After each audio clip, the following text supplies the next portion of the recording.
Hello friends, मैं हूं साहिल। और क्या आपको पता है कि जो गुटखा आप खाते हैं वो आखिर बनते कैसे हैं? आप कहेंगे हमें क्या पता, हम तो गुटखा खाते ही नहीं है। तो आज हम आपको बताएंगे कि इसको बनाने का क्या प्रोसेस होता है और ये बिमल राजश्री जैसे गुटखे आखिर बनाए कैसे जाते हैं और कैसे बिमल ने हम सब को उल्लू बना दिया। और सिर्फ हमें ही नहीं, बिमल का प्रचार करने वाले ने एक्ट्रेस को भी बड़ी चालाकी से बेवकूफ बना दिया। लेकिन इससे पहले हम जान लेते हैं कि ये गुटखे बनाए कैसे जाते हैं। इसको बनाने के लिए सबसे पहले इस्तेमाल किया जाता है सुपारी का, और सुपारी हमें मिलती है इन पौधों से। यहाँ पर सुपारी की खेती की जाती है। इन छोटे छोटे पेड़ों पर सुपारी के फल लगते हैं और जब तक ये फल पक नहीं जाते तब तक इनको अच्छे से पाला पोसा जाता है। तो जब ये सुपारी का पौधा अच्छे से बड़ा हो जाता है फिर इसके फल को पौधे से अलग कर लिया जाता है। फिर इसको किसी पत्थर या लकड़े पर ठोक ठोक कर पेड़ से अलग कर दिया जाता है। अब जब ये अलग हो जाता है फिर इसको कड़ी धूप में कई दिनों तक सुखाने के लिए रख दिया जाता है। ऐसा करने की वजह ये होती है कि सुपारी के फल के अंदर जो भी नमी है वो अच्छे से निकल जाए और ये अच्छे से सूख जाए। जब ये सुपारी का फल सूख जाता है तब जाकर इसको महिलाओं के हवाले कर दिया जाता है, जो इस फल में से सुपारी का दाना निकालती हैं। आप देख सकते हैं कि कैसे ये महिलाएं हाथों पर पट्टियां बांधकर इस फल में से सुपारी के दाने को निकाल रही हैं। चलिए, अब जब प्राकृतिक और साफ सुथरी सुपारी निकल आई है तो आइए इसको थोड़ा बर्बाद करके केमिकल मिलाकर इसको लोगों की सेहत खराब करने के लायक बना दिया जाए। तो अब इस सुपारी के दानों को बेहद ही खराब लाल रंग के केमिकल में मिलाया जाएगा। ऐसा इसीलिए किया जाता है कि जब कोई तंबाकू खाए तो उसके मुंह पर तंबाकू का लाल रंग रह जाए, गुटखा खाने पर उनका मुंह लाल रहे। आपको बता दें कि इसको उबालने के लिए किसी लकड़ी का नहीं बल्कि इसी सुपारी के उस छिलके का इस्तेमाल किया जाता है जिससे ये सुपारी निकली थी।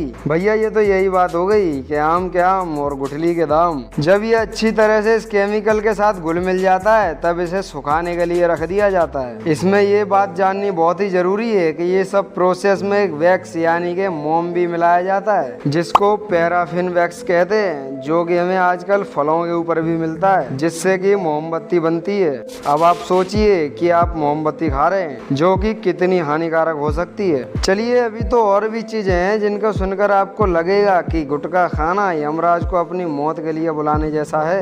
इसके बाद जब ये सूख जाता है तो इसके छोटे छोटे टुकड़े कर दिए जाते हैं। अब ये सुपारी तो तैयार हो गई, मगर अब बारी है इसमें मिलाई जाने वाले तंबाकू की। दोस्तों, तंबाकू को शुरू में बाहरी फ्रेम में उगाया जाता है जिसे सीड बेड्स कहा जाता है। गर्म इलाकों में ये फ्रेम गीली घास या एक कपास की चादर से ढके हुए होते हैं और लगभग 8 से 10 सप्ताह के बाद ये तंबाकू के पेड़ लगभग 10 इंच लंबे हो जाते हैं। तो इन्हें खेतों में शिफ्ट कर दिया जाता है। जैसे जैसे पौधे बढ़ते हैं उनके ऊपर के भाग को काट दिया जाता है ताकि पत्तियां अच्छे से बड़ी हो जाएं। 90 से 120 दिनों के बाद अब तंबाकू के पौधे कटाई के लायक हो जाते हैं। इसके बाद इन पत्तियों को फैक्ट्री में शिफ्ट कर दिया जाता है जहां पर इन्हें सुखाया जाता है, जिसको करने के लिए कृत्रिम गर्मी यानी कि आर्टिफिशियल हीट का इस्तेमाल किया जाता है। और जब ये भूरे रंग की हो जाती हैं तो इन्हें अलग अलग करके छोटे छोटे टुकड़ों में बांट दिया जाता है जिससे ये असली तंबाकू का रूप ले लेती हैं। अब वक्त आ गया है जब ये दोनों बिछड़े हुए भाई एक फैक्ट्री में जाकर मिलते हैं। एक तरफ तैयार हुई सुपारी और दूसरी तरफ तैयार हुई भैया तंबाकू।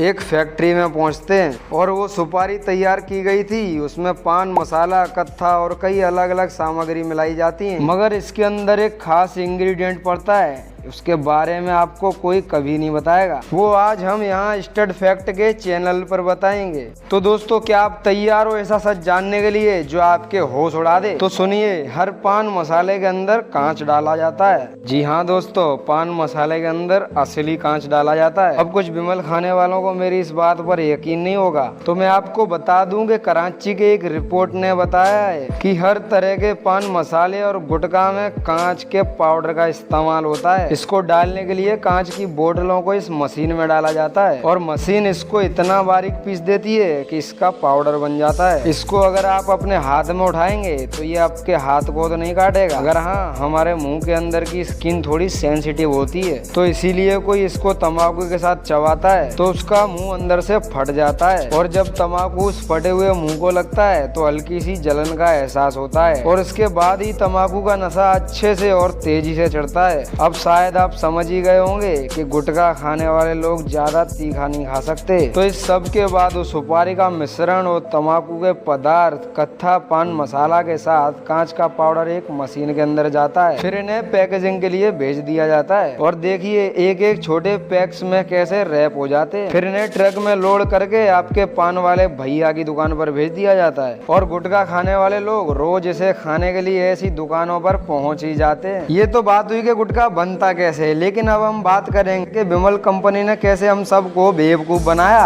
आपको ये बात तो पता ही होगा कि ये एक्टर्स बॉलीवुड के कितने महंगे एक्टर्स हैं, जिन एक्टर्स को बड़ी बड़ी कंपनियां अफोर्ड नहीं कर पाती, उनको ये 5 रुपए वाला गुटखा अपने कॉन्ट्रैक्ट में ले आता है। अगर आप इन सोशल मीडिया पर इन मीम्स को देखकर गुटखे का मजाक उड़ाते हैं और सोचते हैं कि आज के जमाने में कौन ही गुटखा खाता होगा, तो आपको बता दें कि आज भारत में लगभग 30% से भी ज्यादा लोग रोज गुटखा खाते हैं, जो कि करीब 40 करोड़ लोग बन जाते हैं। यानी हर रोज करीब 150 करोड़ रुपए का गुटखा खाकर थूक दिया जाता है। अब तो आप समझ ही गए होंगे कि विमल इतने महंगे एक्ट्रेस को कैसे अफोर्ड कर लेता है। स्वच्छ भारत का प्रचार करने वाले खिलाड़ी अक्षय कुमार इस विमल के एड में बोलो जुआ केसरी बोलते नजर आ रहे हैं, यानी कि तंबाकू का प्रचार करते दिख रहे हैं, जिससे उनके फैंस काफी नाराज हो गए। लेकिन अगर मैं आपसे कहूं कि अक्षय कुमार या फिर किसी भी एक्टर ने कभी भी तंबाकू का प्रचार किया ही नहीं है, जी हाँ, ये बिल्कुल सच है। दरअसल 2003 में आए कोटपा लॉ के कारण आप किसी भी सिगरेट या तंबाकू का प्रचार टीवी पर कर ही नहीं सकते। अब आप सोचोगे